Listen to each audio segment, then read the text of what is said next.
बघितलं, या ठिकाणी पक्ष्याने एक छोटंसं घरटं बांधलं आहे, जमिनीपासून 5 ते 7.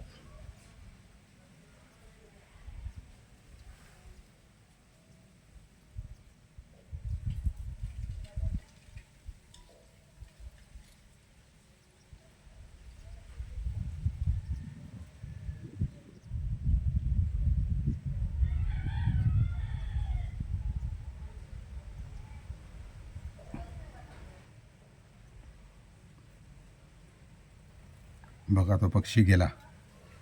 हां,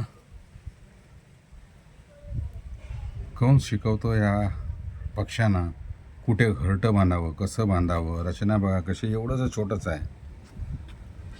हा झाड फक्त पेरूचं झाड आहे आणि जास्वंदीचं झाड आहे. आणि या ठिकाणी कमालीची शांतता आहे. हे घर आहे, माळकेवाडी, काळसेगाव, सिंधुदुर्ग जिल्ह्यातलं हे गाव.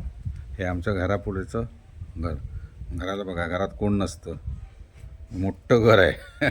कोकणातली परिस्थिती सध्या तशीच आहे, घरं मोठी आहेत पण माणसं कमी, सर्व घरांना टाळं. त्यामुळे या ठिकाणी कमालीची शांतता आहे.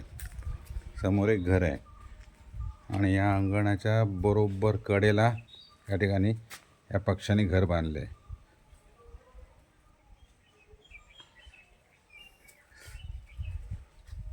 ती पक्षीण आपल्या पिल्लांना दाणा पाना किडे मुंग्या घेऊन येत असते, भरत असते. थोड्या दिवसांनी ही पिल्लं मोठे होतील आणि भुर्रकन निघून जातील.